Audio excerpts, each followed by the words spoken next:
तो आज हम लोग क्लास 8 एसएसटी का चैप्टर नंबर 1 पढ़ने वाले हैं, जिसका नाम है प्राकृतिक संसाधन एवं उनका उपयोग। इसका मतलब क्या होता है?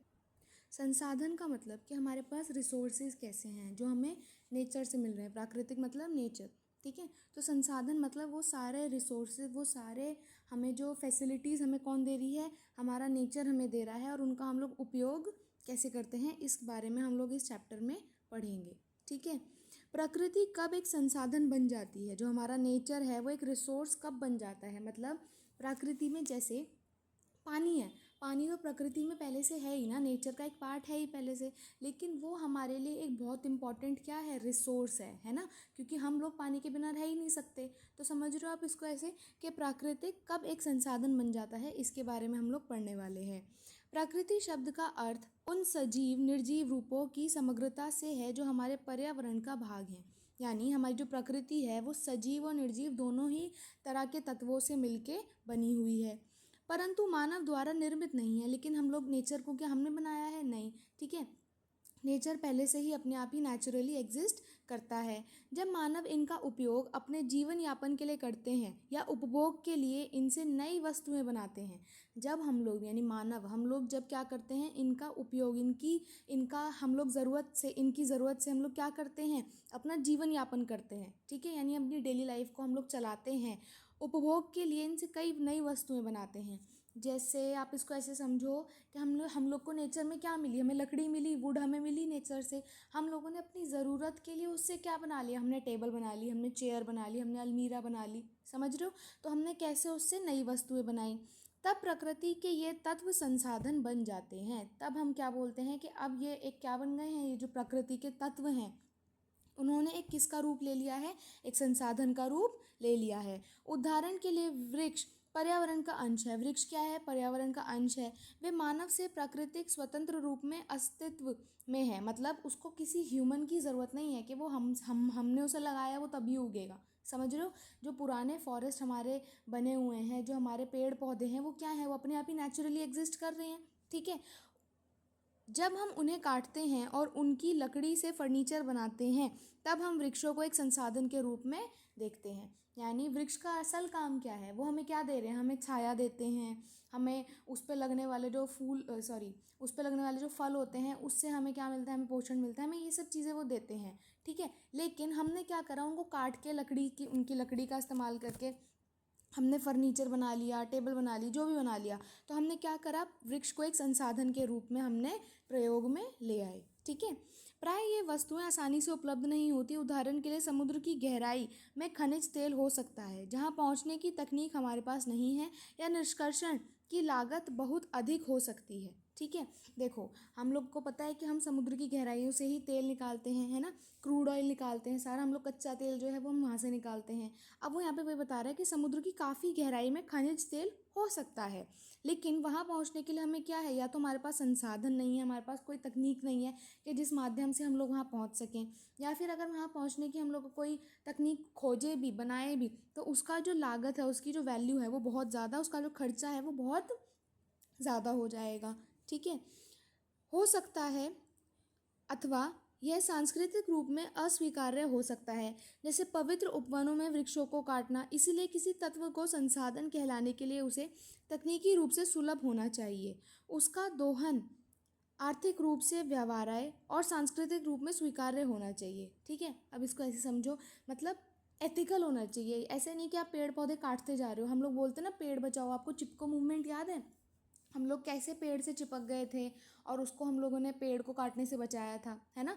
तो हम लोग ऐसे क्या कर रहे हैं, हम लोग का ये एक एथिक होना चाहिए, हमारी एक आप कह सकते हैं क्वालिटी होनी चाहिए, हमारा एक डिसिप्लिन टाइप का होना चाहिए, जिससे हम इन सब चीज़ों को संसाधन बनने से रोक पाएँ। मतलब हम उसको नेचर का पार्ट ही रहने दें, हम उसे फालतू में वेस्ट ना करें, ठीक है। पृथ्वी पर अनेक प्राकृतिक संसाधन हैं जिनमें से कई लाखों वर्षों में निर्मित हुए हैं और जिन्हें मानव ने ग्रहण किया है और उनका उपयोग करना सीखा है। जैसे कोयला, कोयला जो होता है वो काफ़ी सालों तक मतलब बनता है। फॉसिल मतलब होता है जैसे कोई चूहा बिल्ली इंसान, जैसे हम लोग जो चूहे बिल्ली होते हैं वो हमारी जो लैंड है उसकी पहली सतह पे रहते हैं, फिर धीरे धीरे करके वो डिकम्पोज होते रहते हैं, यानी वो अंदर जाते रहते हैं। अंदर जाके सारे काफ़ी सालों तक अंदर ही रहने के बाद ये क्या बन जाते हैं, फॉसिल का एक रूप ले लेते हैं। यानी ये क्या बन जाते हैं, एक तरीके का प्राकृतिक संसाधन हमें बन के दिखा देते हैं, ठीक है, जिन्हें मानव ने ग्रहण किया है और उनका उपयोग करना सीखा है। इनमें प्रत्यक्ष रूप से जल, वायु, मृदा सम्मिलित हैं और साथ ही कुछ अप्रत्यक्ष जैसे कोयला, खनिज, तेल, बहुमूल्य पत्थर, धातु, अयस्क, लकड़ी आदि सम्मिलित हैं, ठीक है। तो यह सब आपको ध्यान रखना है। आगे लिखा है, संक्षेप में हम प्राकृतिक संसाधन शब्द का उपयोग उन सामग्रियों और पदार्थों संक्षेप में हम प्राकृतिक संसाधन शब्द का प्रयोग उन सामग्रियों और पदार्थों के लिए करते हैं जो प्रकृति में पाए जाते हैं और मानव के लिए मूल्यवान होते हैं। ये तो आपको इजीली समझ आ गया होगा। आगे चलते हैं, प्राकृतिक संसाधनों की श्रेणियाँ, मतलब प्राकृतिक संसाधन कितने कितने टाइप्स के होते हैं, कैसे हमने उनको क्लासिफाई किया है, कैसे हमने उन्हें डिवाइड किया है, अब हम यहाँ पे पढ़ने वाले हैं। विज्ञान में हम वर्गीकरण और नामकरण की उपयोगिता सीखते हैं, है ना। हम लोगों ने देखा कि कैसे हम लोग हर चीज़ को डिवाइड करके रखते हैं। हम लोग देखते हैं कि हम लोग एनिमल्स में किन किन चीज़ों को ले रहे हैं। हम लोग सेल वाले चैप्टर में पढ़ते हैं ना, यूनिसेलुलर, मल्टी सेलुलर, ऐसे वाले ऑर्गेनिजम्स के बारे में पढ़ते हैं। तो हम लोगों ने देखा कि कैसे हम लोग वर्गीकरण करते हैं उनके टाइप के हिसाब से। जब हम विचारों या वस्तुओं को वर्गीकृत करते हैं तब हम कुछ समान विशेषताओं का उपयोग करते हैं। यानी जैसे आप इसको ऐसे समझो, हम लोगों ने बच्चों को डिवाइड करना है, ठीक है। तो हम उन्हें कैसे डिवाइड करेंगे, उनके सब्जेक्ट के प्रेफरेंस के हिसाब से कि उन्हें कौन सा सब्जेक्ट पसंद है। जैसे मैंने बोला लड़के और लड़की एक अलग अलग साइड हो जाए, तो एक तरफ लड़के हो गए, एक तरफ लड़कियां हो गई। फिर मैंने उनसे बोला कि अब वो बच्चे बीच में आ जाए जिनको इंग्लिश लैंग्वेज बहुत पसंद है, तो वो सारे बच्चे बीच में आ जाएंगे जिन्हें इंग्लिश पसंद है। तो मैंने एक लाइन किसकी बना दी, जो बच्चे इंग्लिश में बहुत रुचि रखते हैं। फिर मैंने बोला कि वो बच्चे अब बीच में आ जाए जिन्हें मैथ्स बहुत पसंद है, तो मैथ्स की एक लाइन बन गई। यानी जिन बच्चों की रुचि मैथ्स में है उनकी मैंने एक लाइन बनवा दी। तो ऐसे करके मैंने बच्चों को क्या कर दिया है, वर्गीकृत कर दिया है, समझ रहे हो। तो ऐसे ही हम लोग क्या करते हैं, उनकी विशेषताओं के हिसाब से हम उन्हें अलग अलग, उसमें विशेषताओं के हिसाब से हम उन्हें वर्गीकृत कर देते हैं। हम श्रेणियों का इस प्रकार नामकरण करते हैं कि हम उन्हें केवल एक शब्द या एक छोटे वाक्यांश से संदर्भित कर सकें, है ना। जैसे मैंने बोला कि ये मैथ्स वाली लाइन है, ये इंग्लिश वाली लाइन है, मेरे को नाम थोड़ी बोलना पड़ा कि ये त्विषा है, इसको ये वाली वो पसंद है, ये करण है, इसको मैथ्स पसंद है, नहीं ना। मैंने बस एक सबकी एक लाइन बनवाई और मैंने बोल दिया इन सब बच्चों को क्या पसंद है, मैथ्स पसंद है, इन सब बच्चों को क्या पसंद है, इंग्लिश पसंद है। तो मैंने उन्हें एक छोटे से वाक्यांश से क्या कर दिया, संदर्भित कर दिया। यानी मैंने उन्हें एक छोटे से वर्ड से ही मैंने उनकी पहचान करवा दी। जब ये नाम और अर्थ जन समूहों में साझा किए जाते हैं तब इससे सहायता मिलती है। यानी जब मैं किसी को भी जाके बताऊंगी, उन्होंने पूछा अच्छा ये लाइन किसकी है, तो मैं बोलूँगी ये मैथ्स वाले बच्चों की है। किसी ने पूछा ये लाइन किसकी है, मैं बोलूँगी इंग्लिश वाले बच्चों की है, ठीक है। हम विचारों और वस्तुओं को एक समूह पर बिना प्रत्येक बार वर्णन किए चर्चा कर सकते हैं। इससे हम अधिक प्रभावशाली रूप से संवाद कर सकते हैं। मतलब समझ रहे हो, मुझे बार बार ये नहीं बताना पड़ेगा कि इस लाइन में वो बच्चे हैं जिन्हें मैथ्स पसंद है, इस लाइन में वो बच्चे हैं जिन्हें इंग्लिश पसंद है। मुझे सिर्फ इतना बोलना है कि this is English line, this is maths line, this is EVS line, ठीक है, समझ रहे हो। आगे हम पढ़ते हैं। पूर्ववर्ती कक्षाओं में आपने सजीव और निर्जीव वस्तुओं के विषय में पढ़ा था। जैसे ही हम इन शब्दों का उपयोग करते हैं आपको इनका अर्थ समझ आ जाता है। मतलब जैसे ही हमने बोला निर्जीव यानी वो जिसमें कोई भी जान नहीं है, और जैसे ही मैंने बोला सजीव तो आप सारे लिविंग ऑर्गेनिजम्स को अपने माइंड में करोगे कि प्लांट्स हैं, हम लोग एनिमल्स हैं, जितने भी हमारी ये सारी चीज़ें हैं हम उन्हें किस में कैटेगरी में रख देंगे, सजीव की कैटेगरी में रख देंगे, समझ रहे हो। यह श्रेणियाँ का एक असल उदाहरण है, ठीक। हम प्राकृतिक संसाधनों के साथ भी ऐसा ही करते हैं। प्राकृतिक संसाधनों को वर्गीकृत करने का एक उपाय यह है कि हम उन संसाधनों को देखें जिनका उपयोग जीवन के लिए अनिवार्य सामग्री के स्रोत तथा ऊर्जा के स्रोत के रूप में किया जाता है। यानी हम कैटेगरी जो डिवाइड कर रहे हैं वो किन किन बेसिस पे कर सकते हैं कि वो जीवन के लिए अनिवार्य है या नहीं। दो कैटेगरी हो गई, अनिवार्य है या अनिवार्य नहीं है। उनकी सामग्री के स्रोत क्या है, उनका रॉ मटेरियल कैसा यूज़ हो रहा है उस पर। ऊर्जा के स्रोत के हिसाब से हम कर सकते हैं कि कौन सा हमें ऊर्जा दे रहा है, कौन सा हमें ऊर्जा नहीं दे रहा है, समझ रहे हो। जीवन के लिए आवश्यक संसाधन कौन कौन से हैं। पृथ्वी पर जीवन उस वायु के बिना संभव नहीं जिसमें हम श्वास लेते हैं, है ना। एयर सबसे पहले जो हम ब्रीथ कर रहे हैं वो तो सबसे इम्पॉर्टेंट है। उस जल के बिना जिसे हम पीते हैं और उस भोजन के बिना जो हम खाते हैं, इन तीन चीज़ों के बिना हम लोग अपना जीवन का इमेजिन कर सकते हैं? नहीं कर सकते। हम ये सब वायुमंडल, नदियों और सरोवरों से तथा मृदा के कृषि कार्य या अन्य सजीव वस्तुओं के माध्यम से प्राप्त करते हैं। हम क्या करते हैं, नदियों से हमें पानी मिल जाता है, सरोवर से हमें पानी मिल जाता है, कृषि कार्य और अन्य सजीव वस्तुओं से हमें खाने पीने की चीज़ें मिल जाती हैं, वायुमंडल से हमें वायु मिल रही है, और क्या चाहिए, है ना। हम उस वायु को नहीं बना सकते जिसमें हम श्वास लेते हैं। हमने क्या, हम लोग जब, आपको याद होगा कोविड के टाइम पे ऑक्सीजन की कितनी कमी हो गई थी, तो क्या कोई व्यक्ति घर पे ऑक्सीजन बना रहा था कि चलो ऑक्सीजन घर पे ही बना लेते हैं, बाहर तो मिल नहीं रही है, ठीक है। तो ऐसे ही हम लोग वायु को बना ही नहीं सकते हैं, ठीक। उस जल को जिसे हम पीते हैं या फिर उस मृदा को जो हमें भोजन देती है, हम इन्हें खुद से नहीं बना सकते। सामग्री के लिए संसाधन। अब संसाधन की सामग्री के बारे में हम यहाँ पे बात करने वाले हैं। मनुष्य प्रकृति के उपहारों से भौतिक वस्तुओं का निर्माण करता है। यानी मनुष्य जो है, प्रकृति जो उसे उपहार देती है, यानी जो भी उसे रिसोर्सेज देती है, संसाधन प्रोवाइड करती है, उससे वो भौतिक वस्तुओं का प्रयोग करता है। जैसे मैंने आपको लकड़ी वाला एग्जांपल दिया था कि पेड़ ने हमें लकड़ी तो दी, हमने उससे क्या बना लिया, हमने अलमारी बना ली, फर्नीचर बना लिया, ठीक है। हम इनका प्रयोग अपनी उपयोगिता हेतु ऐसी सुंदर वस्तुओं के निर्माण में करते हैं जो हमारे और दूसरों के जीवन को समृद्ध बनाती हैं। ये लो, आगे भी वही बात हुई ना, लकड़ी के एक टुकड़े को कुर्सी में परिवर्तित किया गया, जिससे हम लोग क्या कर पाए, उस पर बैठ पाए, हम उसे अपनी डेली लाइफ में इस्तेमाल कर पाए, ठीक है। लकड़ी का एक टुकड़ा हम लोगों ने यहाँ पे देखा, जैसे हम लोगों ने अथवा तराश कर शिल्पित कर एक प्रतिमा बनाई जाती है ना। हम लोग लकड़ी की भी हम लोग देखते हैं, कुछ हमारे जो आर्किटेक्ट होते हैं वो क्या बनाते हैं, कुछ मूर्ति उन्होंने बनाई लकड़ी से, पत्थर से। भारत की भौगोलिक विविधता हमें लकड़ी से लेकर संगमरमर और कोयले से लेकर सोने तक विविध प्रकार के प्राकृतिक संसाधन प्रदान करती है। देखो, हम लोगों ने देखा कि हम लोगों ने लकड़ी के भी बहुत सारे ऑर्नामेंट्स देखे, की चेन देखी, बेड देखा, हम लोगों ने चेयर देखी, अलमीरा देखी, बहुत सारी चीज़ें हम लोगों ने देखी। वहीं हमने संगमरमर के पत्थर से बनी भी काफ़ी सारी चीज़ें देखी, काफ़ी सारी इमारतें देखी, छोटी छोटी मूर्तियाँ देखी, बड़ी बड़ी मूर्तियाँ देखी, है ना। और कोयले से सोने तक भी हम लोगों ने बहुत सारी ऐसी विविध प्रकार की प्राकृतिक संसाधन हम लोगों ने देखे हैं, जो हमें कौन प्रोवाइड कर रहा है, हमारी प्रकृति प्रोवाइड कर रही है, ठीक है। ऊर्जा के लिए संसाधन। अब ऊर्जा मतलब क्या होता है भैया, ऊर्जा का अर्थात होता है एनर्जी। ऊर्जा मतलब क्या होती है, एनर्जी। ऊर्जा आधुनिक जीवन की आधारशिला है। यानी आधुनिक यानी हमारा जो आज का चेंजिंग लाइफ है, मॉडर्न लाइफस्टाइल है, उसकी आधारशिला है। अब खुद सोचो, बिना ऊर्जा के, बिना एनर्जी के हम क्या, आपको आज की डेट में काम कर सकते हैं? नहीं कर सकते। पहले के टाइम पे आपको याद होगा, जब हल हम लोग खेत जोतते थे और सब कुछ करते थे, तो हम लोग सारी चीज़ें, सारी जो हमारा हम लोग जैसे भी औजार इस्तेमाल करते थे, वो बिना इलेक्ट्रिसिटी के चलते थे। उस टाइम पे क्या इलेक्ट्रिसिटी का हम इस्तेमाल कर रहे थे? नहीं कर रहे थे। लेकिन अब हर चीज़ क्या आ गई है, इलेक्ट्रिसिटी से। इलेक्ट्रिसिटी है क्या असल में? ऊर्जा ही तो है। तो ऐसे ही वो यहाँ पे बताना चाह रहा है कि बिना ऊर्जा के हमारा जो जीवन है वो तो कुछ है ही नहीं। तो हमारे जीवन की क्या है, वो आधारशिला है।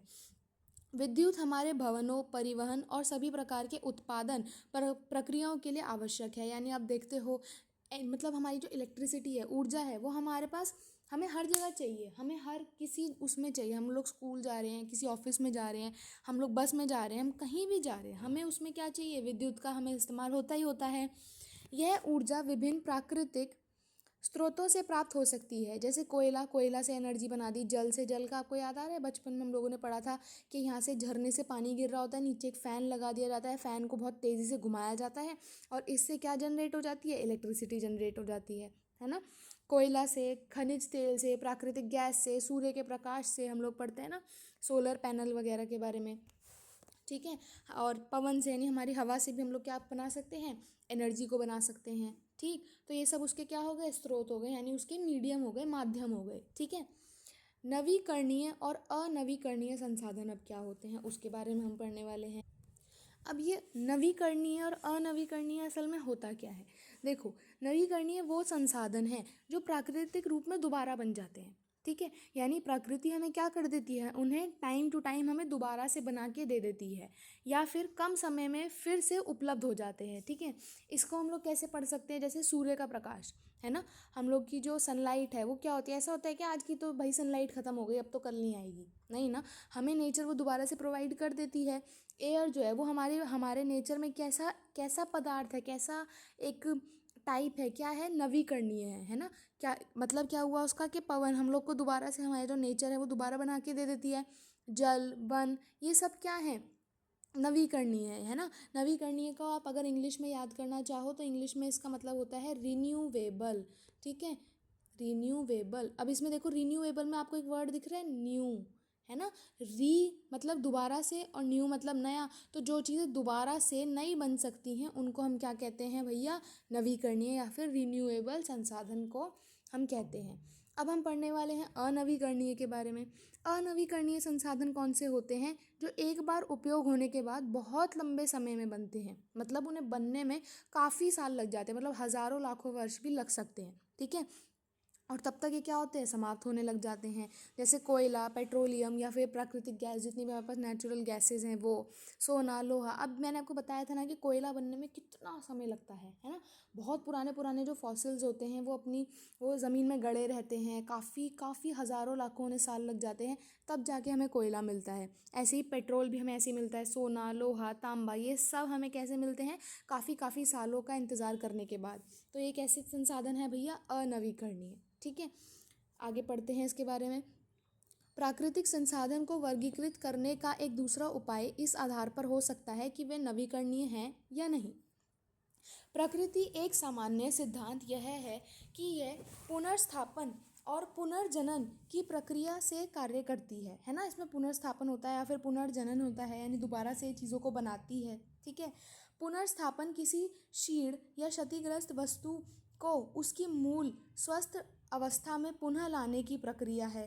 प्रकृति समय के साथ स्वयं को स्वस्थ, नवीकृत और संरक्षित करती है। जैसे आपकी त्वचा पर लगा घाव सामान्यतः ठीक हो जाता है, या दावानल के बाद वन पुनः स्वस्थ हो जाता है।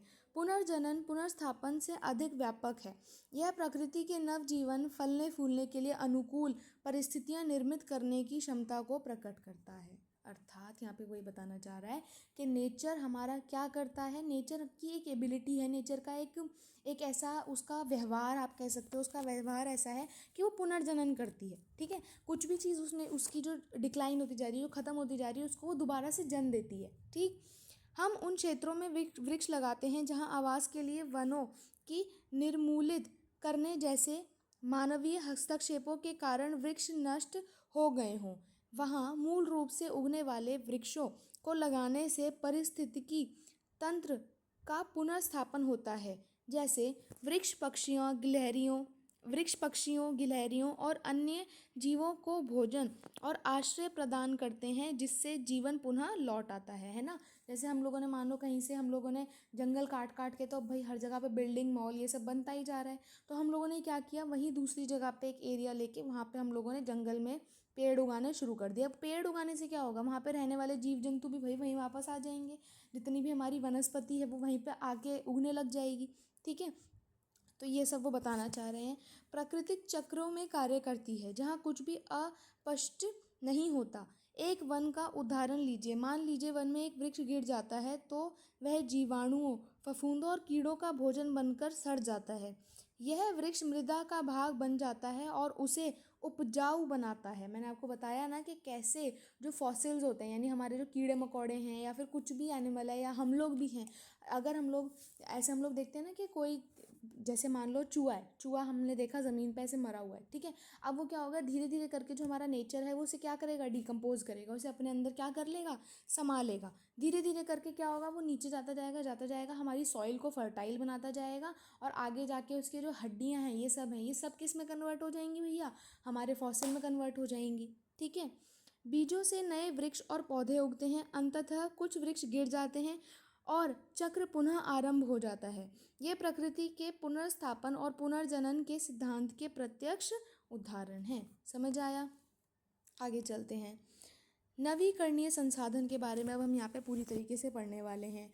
नवीकरणीय संसाधन समय के साथ इन विशेषताओं को प्रदर्शित करते हैं। भारत के अधिकांश भाग में प्रचुर मात्रा में सूर्य का प्रकाश उपलब्ध है। समझ आया?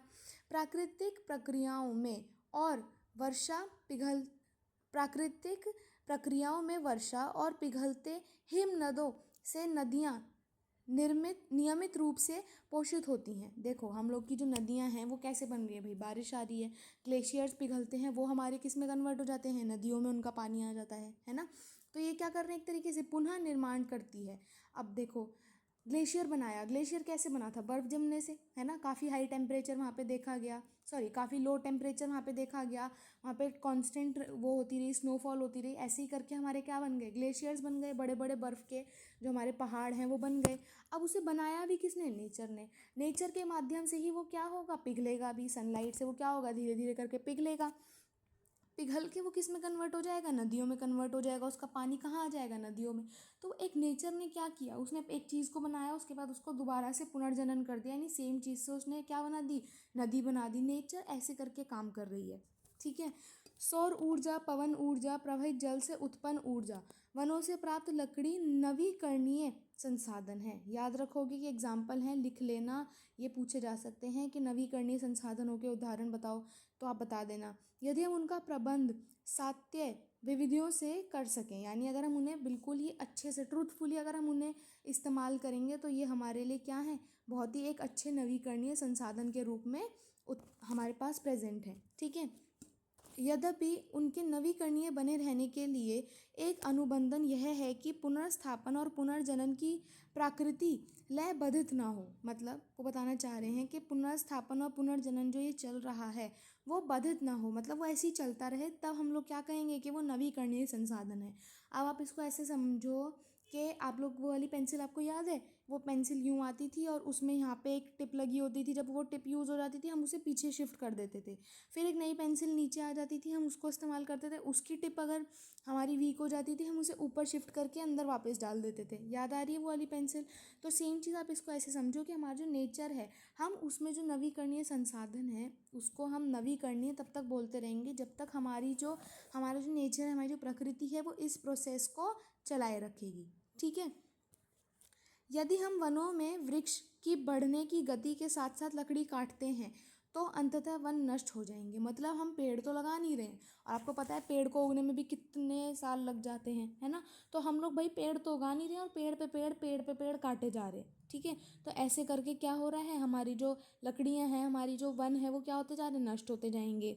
वैज्ञानिकों ने दिखाया है कि अविवेकपूर्ण मानवीय कृत्यों के कारण प्रकृति के अनेक चक्र असंतुलित, यानी वो सारे क्या हो गए, उनका संतुलन बिगड़ गया है, वो आपस में डगमगा गए हैं। जीवाश्म ईंधन आधारित औद्योगिकरण और कृषि तथा अन्य उद्देश्यों के लिए वनों की कटाई जैसे कारकों के संयोजन ने तापमान वृद्धि को जन्म दिया है।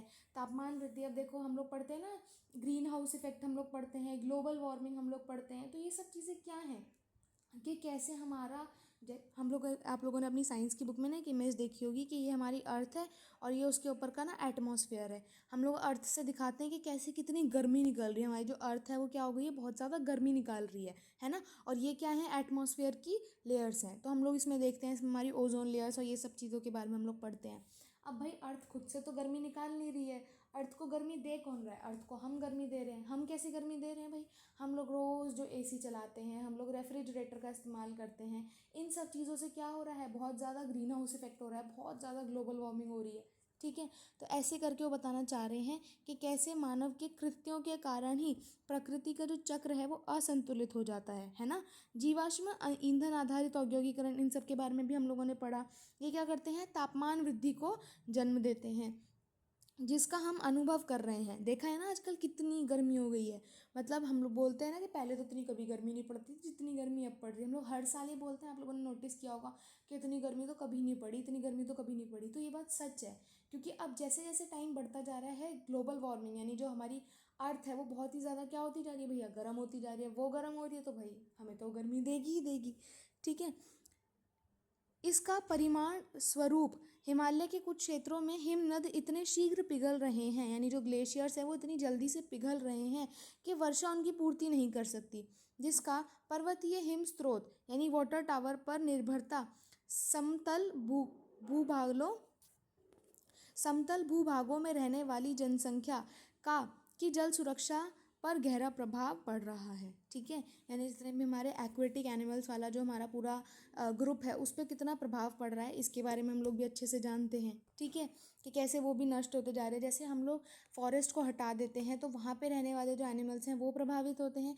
ऐसे ही हमारे जो हम लोग वाटर को, अगर हमारा वाटर इम्पैक्ट करेगा तो उसमें रहने वाले जो जानवर हैं उन पर भी प्रभाव पड़ेगा, है ना। आगे बढ़ते हैं। हम अपने उपयोग की वस्तुओं के उत्पादन के लिए उद्योगों की आवश्यकता होती है। जब भी हमें अपनी कोई भी चीज़ बनानी है, जैसे मैंने अब हम लकड़ी के ही एग्जांपल से समझे, मुझे अगर अलमीरा बनानी है तो मुझे भैया पेड़ काट के लकड़ी तो चाहिए ही चाहिए होगी, है ना। इस प्रक्रिया को अस्पष्ट भी उत्पन्न होता है। मतलब क्या हुआ इसका, अपशिष्ट चीज़ें क्या होती है, जो भी हमारा वेस्ट मटेरियल होता है, ठीक है, उससे क्या उत्पन्न होगा, वेस्ट उत्पन्न होगा, जिन्हें प्राय नदियों और अन्य जल निकायों में प्रवाहित कर दिया जाता है। ये देखो, है ना, ये जितना भी हमारा केमिकल वेस्ट है वो सारा कहाँ पे फेंक दिया जा रहा है, नदियों में फेंक दिया जा रहा है। ठीक है, ये अपशिष्ट प्राय सड़ गलकर किसी जीव जंतु का भोजन नहीं बन पाते।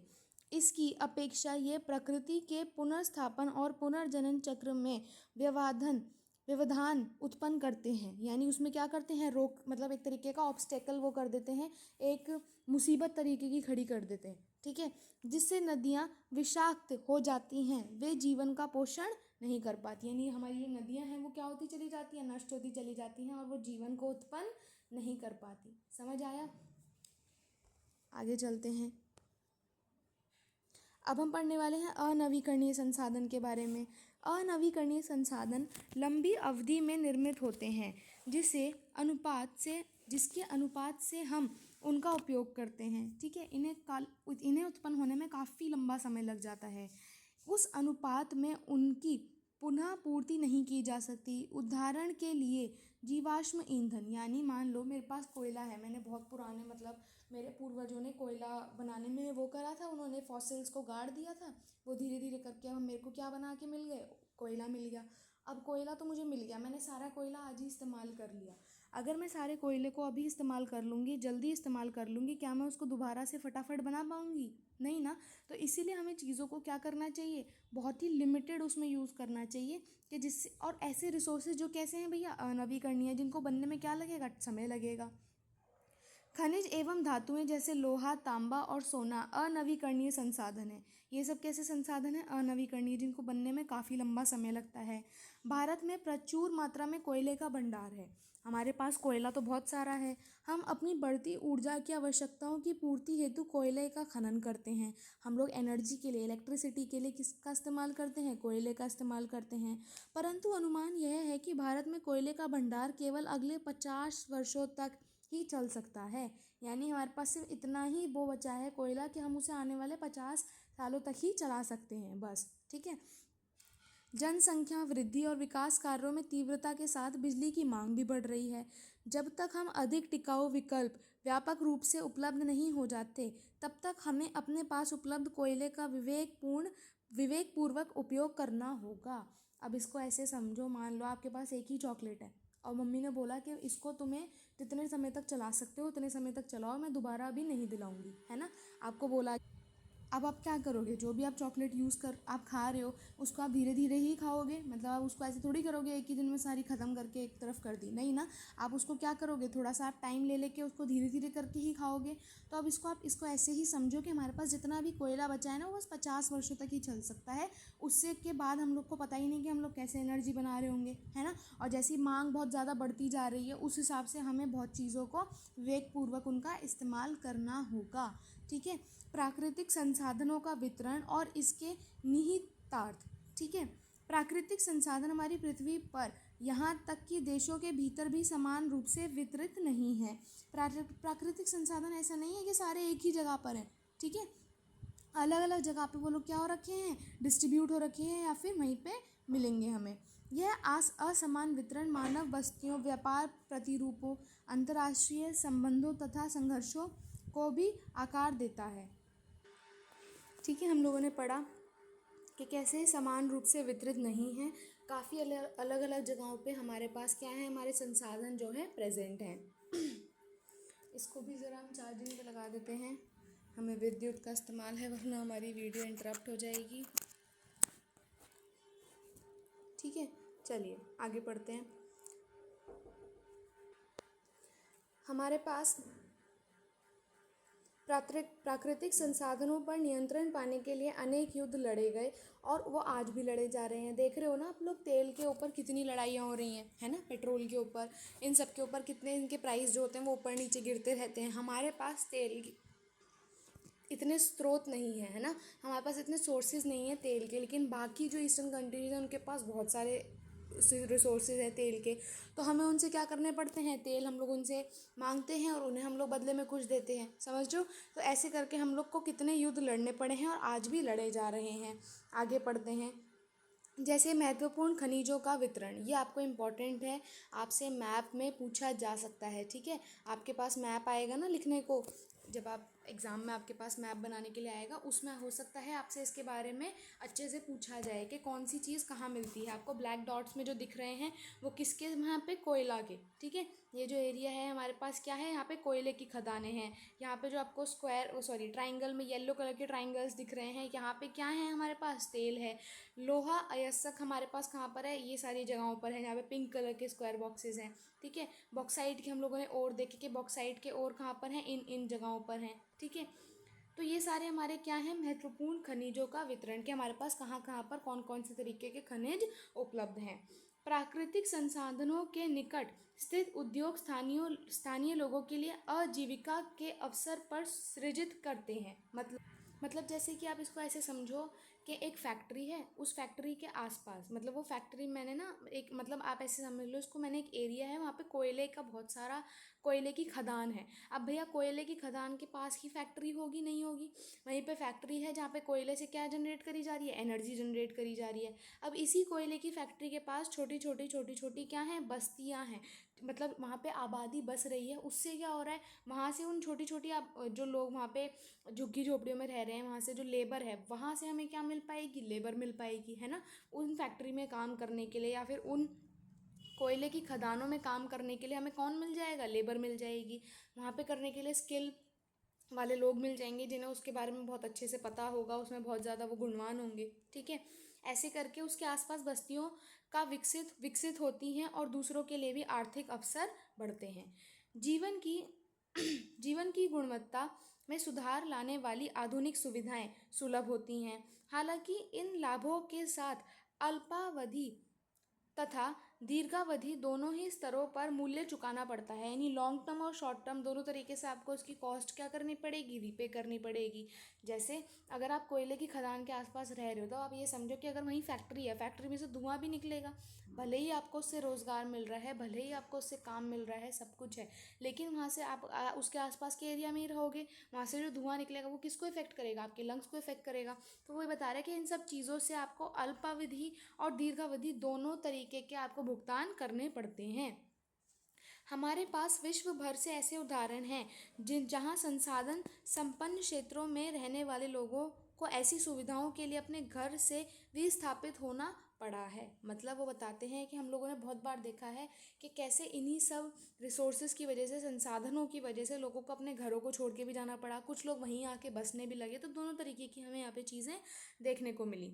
कुछ मामलों में उनके पावन स्थान संकट में है, जिससे संघर्ष की स्थिति उत्पन्न हो रही है, यानी उनके जो बेसिकली उनका घर, अब आप ये समझो जब किसी जगह पे बाढ़ आती है तो लोग अपने घर को छोड़ छोड़ के जाते हैं।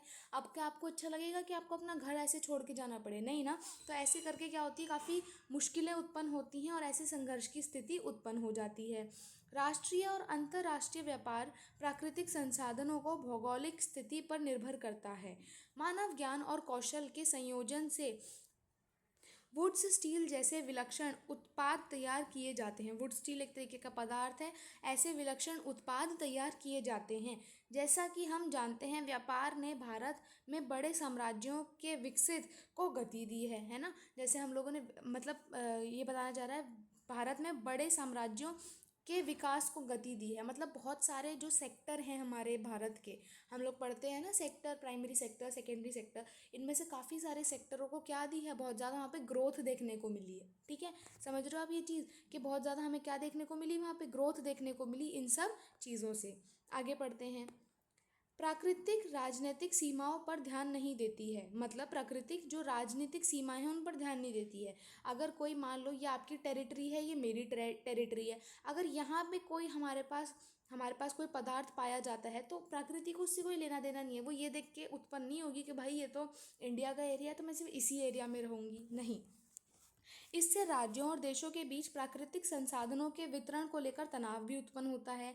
इसका एक उदाहरण कर्नाटक, तमिलनाडु, केरल, पुडुचेरी के मध्य कावेरी नदी के जल का वितरण है। यानी ये सब लोग किसके बारे में भैया लड़ते रहते हैं, कावेरी नदी के बारे में लड़ते रहते हैं। शांति एवं न्याय संगत वितरण को बनाए रखने के लिए आपसी संवाद और कुशल प्रबंधन की आवश्यकता होती है। मतलब क्या होता है, हम लोग, आपने सुना होगा ना, वाटर ट्रीटी हुई है ना, याद आ रहा है। वाटर ट्रीटी हम लोग पढ़ते हैं कि वाटर ट्रीटी में क्या होता है कि दो देश हैं और उनके बीच में से कोई नदी जा रही है। अब ये देश कहेगा ये मेरी नदी, ये देश कहेगा ये मेरी नदी। अब क्या होगा, इस नदी पर भैया किसका हक है ये कौन बताएगा। तब हम लोग और कौन सी चीज़ों को लाते हैं बीच में, हम लोग WHO और UN जैसी हमारी बड़ी बड़ी हमारी जो ऑर्गेनाइजेशन है उनको हम लोग यहाँ पे क्या लाते हैं, उपयोग में लाते हैं। ये क्या करते हैं, जितने भी वर्ल्ड बैंक है ये सब है, ये हमारे बीच में क्या कराते हैं, ट्रीटी कराते हैं। ट्रीटी यानी एक तरीके का वो कराते हैं, आप कह सकते हो कॉन्ट्रैक्ट साइन कराते हैं, एक प्रबंधन कराते हैं, जिससे हमारे पास ये डिसाइड हो जाता है कि भाई ये जो बीच में नदी जा रही है ना वो ये देश भी इस्तेमाल करेगा और ये देश भी, कोई भी एक देश इस पर अपना हक नहीं बता सकता। ऐसे ही कोई भी रिसोर्सेज है, कोई भी दवाई है, कुछ भी है, उसके बारे में हमें कौन बताएगा। हमारे अगर कोई भी लड़ाई हो रही है, कुछ हो रही है, तो हम दोनों देशों के बीच में क्या होगी, कोई ट्रीटी होगी, कोई समझौता होगा, जिससे हम उस बात को क्या करेंगे, शांत करेंगे। ठीक है। यद्यपि पड़ोसी देशों के मध्य ऐसे समझौते करना सरल नहीं होता। अब भाई कौन मानेगा, मतलब आप खुद समझो इस बात को। आप लोग की, हम लोग देखते हैं ना अपनी कॉलोनीज़ में भी कि पड़ोसियों से हमारी लड़ाई हो रही होती है कि ये तुम्हारे घर की बाउंड्री है, ये हमारे घर की बाउंड्री है, तो कूड़ा बीच में रखो। ये वाला पड़ोसी कूड़ा इधर को रख देता है, ये वाला पड़ोसी कूड़ा इधर को रख देता है। तो ऐसे करके समझौता करना बिल्कुल भी सरल नहीं होता। ठीक है, चलिए आगे बढ़ते हैं। ये याद रखना, तमिलनाडु में जो कावेरी नदी है उस पे कौन सा बांध बना हुआ है उसके बारे में याद रखना। प्राकृतिक संसाधन अभिशाप। अभी भाई अभिशाप कैसे बन जाता है, पढ़ते हैं। प्रचुर प्राकृतिक संसाधनों का होना आर्थिक समृद्धि की गारंटी नहीं देता है। मतलब ऐसा नहीं है कि अगर आपके पास बहुत सारे रिसोर्सेज हैं तो आपके पास आर्थिक समृद्धि होगी होगी, आपके पास पैसा ही पैसा होगा, नहीं, ऐसा कुछ भी पक्का नहीं है। प्राकृतिक संसाधनों में समृद्ध कुछ क्षेत्रों में आर्थिक वृद्धि और विकास मंद हो सकता है। जैसे मान लो मेरे पास भाई बहुत सारी कोयले की खदान है ना, तो ऐसा थोड़ी मैं अपने आप को बहुत अमीर वो कर दूंगी, घोषित कर दूंगी कि भाई मेरे पास तो कोयला है तो मैं तो बहुत अमीर हूँ। मेरे पास इतना सारा कोयला है कि मैंने सबको दे भी दिया, तब भी मेरे पास बहुत सारा कोयला क्या है, बच भी गया। समझ रहे हो, मैंने बहुत सारा कोयला बेच दिया, उसके बाद भी मेरे पास काफ़ी प्रचुर मात्रा में जो है कोयला बचा हुआ है। तो मैं ऐसे में अपने आप को क्या ये बोल दूँगी कि भाई मेरी तो आर्थिक स्थिति बहुत अच्छी हो गई है, नहीं। हमारी जो आर्थिक वृद्धि है वो कुछ क्षेत्रों में क्या हो सकती है, कम भी हो सकती है। विकास की जो श्रेणी है उसमें भी काफ़ी हमें गिरावट देखने को मिल सकती है। ये क्यों होगा। अब जहाँ पे भाई कोयले की खदान है, तुम वहाँ पे जाके कोई और चीज़ का वो कर सकते हो, उस लैंड पे क्या तुम अपनी फसल उगा सकते हो, नहीं। तो तुम्हारे पास क्या हुआ, खाने पीने की कमी हो गई। समझ रहे हो इस चीज़ को, तुम्हारे पास इतनी ही लैंड है, इतनी लैंड में लगभग तुम्हारे पास इतनी तो भाई साहब पूरी कोयले की खदान ही है। तो तुम्हारे पास एग्रीकल्चर के लिए सिर्फ क्या बचा, इतना ही एरिया बचा। इस सारे एरिया में क्या तुम एग्रीकल्चर कर सकते हो, नहीं कर सकते। ठीक है, तो यहाँ पे इसको ऐसे समझना। यह एक ऐसी स्थिति है जिसके अर्थशास्त्री प्राकृतिक संसाधन अभिशाप या फिर प्रचुरता का विरोधाभास भी कहते हैं। सरल शब्दों में कहें तो इसका अर्थ यह है कि प्राकृतिक संसाधनों का प्रचुर होना स्वतः ही यह नहीं दर्शाता कि कोई देश समृद्ध है। मतलब अब किसी के पास बहुत सारे संसाधन हो गए हैं तो हम उस देश को ये नहीं कहेंगे कि भाई अब तो ये बहुत समृद्ध देश हो गया, अब तो उसके पास सब कुछ ही आ गया, नहीं। ठीक है। प्राय अर्थव्यवस्थाओं ऐसे उद्योग विकसित करने में असमर्थ होती हैं। मतलब ऐसी जो अर्थव्यवस्थाएं हैं मतलब ऐसी जो इकोनॉमी है वो ऐसी इन वस्तुओं को, इन संसाधनों को ठीक से इस्तेमाल करने में असमर्थ घोषित होती हैं, जो संसाधनों को उच्च मूल्य वाले उत्पादों में परिवर्तित कर सकें। इस पुस्तक के उत्तरार्ध का अध्याय उत्पादन के कारक आपको इसकी समझ प्रदान करेगा।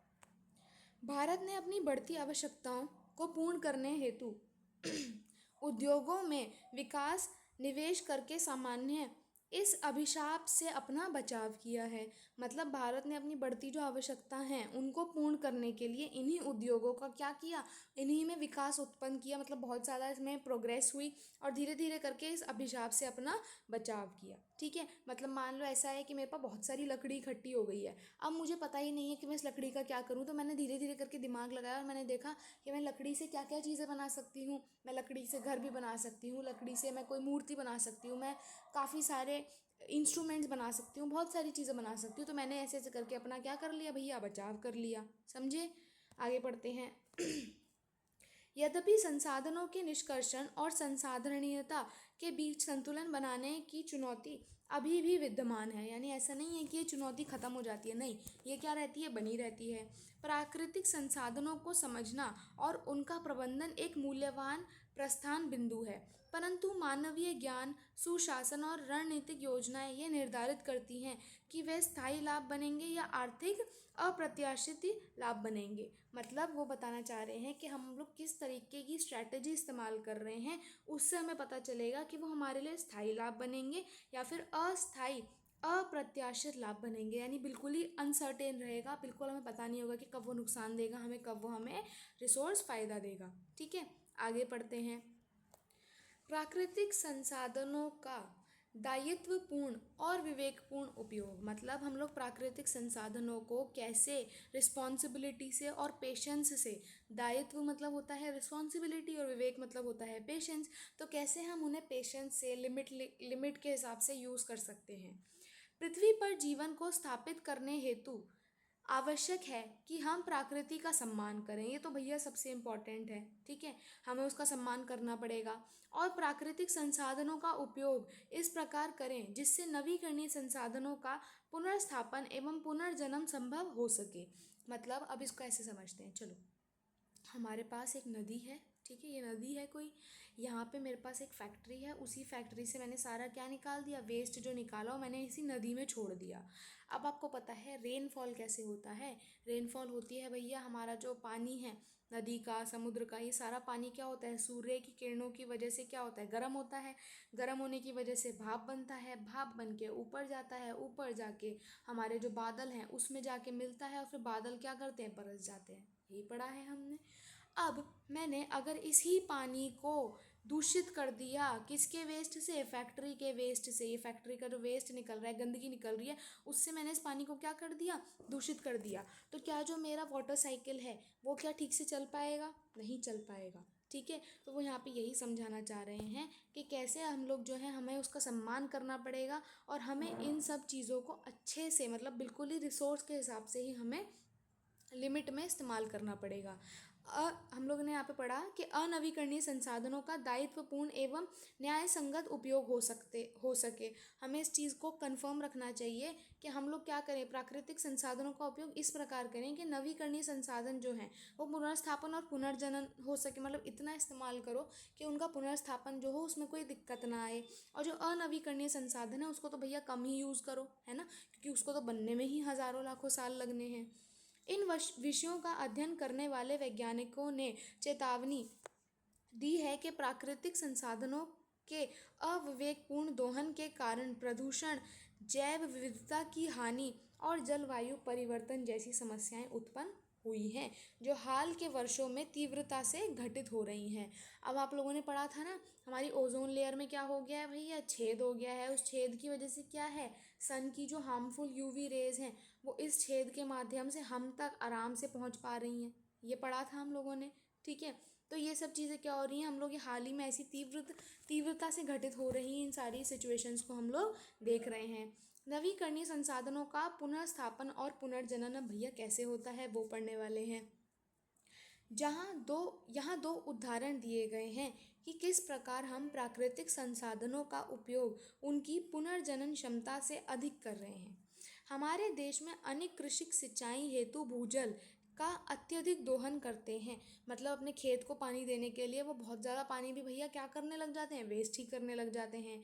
अधिकांश राज्यों में दोहन अनुपात भूजल स्तर का पुनर्भरण दर से अधिक है। मतलब जितना यूज़ होना चाहिए उससे भी कई ज़्यादा मात्रा में वो इस्तेमाल उस पानी का कर रहे हैं। जैसे पानी, अगर आपकी फसल को फॉर एग्जांपल सिर्फ 10 लीटर पानी चाहिए, जब उस जगह पे देखा गया तो भैया सेम फसल के लिए वो लोग कितना पानी यूज़ कर रहे थे, 100 लीटर यूज़ कर रहे थे। तो जिस जगह पे 10 लीटर यूज़ होना चाहिए, अगर उस जगह पे 100 लीटर पानी यूज़ होगा तो भाई पानी तो वेस्ट होगा ही होगा ना। ठीक है। समय के साथ भूजल पूर्ति की कमी बढ़ती जाती है, जिससे भूजल निष्कर्षण का मूल्य बढ़ जाता है और अंततः जल की अनुपलब्धता की स्थिति उत्पन्न हो जाती है। आप लोगों ने एक वो वायरल वीडियो देखी होगी ना, जिसमें एक लेडी होती है, वो पतीला लेके अपने घर के बाहर जाती हैं और वो दूध वाला, ऐसा दिखाया जाता है कि कोई वो दूध वाला है और उनसे बोलती हैं कि भैया कल से 2 लीटर ना एक्स्ट्रा देना क्योंकि कल मेहमान आ रहे हैं। तो हम लोगों को अब तक सिर्फ देख के ऐसा लग रहा होता है कि भाई वो दूध देने आया है और वो लेडी बोल रही है कि कल से 2 लीटर दूध एक्स्ट्रा देना, ऐसे करके। लेकिन जब वो लाके अपना जो पतीला है उसको किचन में रखती हैं, तब दिखाया जाता है कि कैसे उसमें दूध नहीं, क्या होता है भैया, पानी होता है। ठीक है, उसमें सिर्फ पानी होता है और वो लेडी उस व्यक्ति को बोल रही होती है कि कल से 2 लीटर एक्स्ट्रा देना क्योंकि कल मेहमान आने वाले हैं। तो यहाँ पे हमें क्या बताया गया कि धीरे धीरे चल के आगे जाके पानी हमें ऐसे खरीदना पड़ा करेगा, जो हम लोगों का आजकल आज की डेट में यूं ही हम लोग उसे वेस्ट करते हैं। आगे जाके जब वो कम होता जाएगा, ख़त्म होता जाएगा, जो कि हो रहा है, हमें उसे क्या करना पड़ेगा, पैसों से खरीदना पड़ेगा। समझ रहे हो।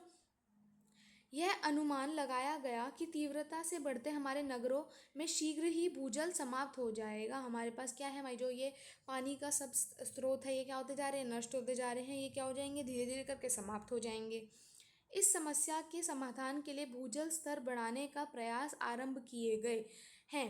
इस हेतु पारंपरिक जल संचयन की पद्धतियों, तालाबों और पोखरों को पुनर्धुरा के पुनरुद्धार, जल के अपव्यय का को कम कर, मतलब वो यहाँ पे क्या बताना चाह रहे हैं कि तालाबों और पोखरों का पुनरुद्धार करा जाए। मतलब उन्हें दोबारा से, उन्हें क्या किया जाए, उन्हें एक्टिव स्टेट में लाया जाए, उनमें दोबारा से उनको चलाया जाए। जल के उपव्यय को कम करना, यानी उसका जो फालतू में वेस्टेज हम लोग कर रहे हैं उसको कम करना। जल के प्रसंस्कृत करके उसे पुनर्उपयोग जैसी कुछ रणनीतियाँ अपनाई जा रही हैं। मतलब क्या बोल रहे हैं, मतलब हम लोग, जैसे हम लोग बताते हैं ना कि आप लोगों ने अपनी वेजिटेबल्स धोई तो उस पानी को फेंको मत, उसे अपने प्लांट्स में डाल दो। पढ़ा था हम लोगों ने इस बारे में। ठीक है, कि उसे अपने प्लांट्स में डाल दो। तो बताना चाह रहे हैं कि उस जल को आप फिर से क्या कर दो, प्रसंस्कृत कर दो। मतलब आप दोबारा से ही उसको यूज़ में ले आओ। ठीक है। इस प्रकार रासायनिक उर्वरकों और कीटनाशकों के अनुचित उपयोग से मृदा क्षरण में वृद्धि हुई है। मतलब क्या बताने चाह रहे हैं कि ऐसे जो रासायनिक उर्वरक हैं, मतलब जितने भी हमारे जो ये पेस्टिसाइड हैं, ये सब हैं, कीटनाशकों में अनुचित उपयोग से मृदा क्षरण में वृद्धि हुई है।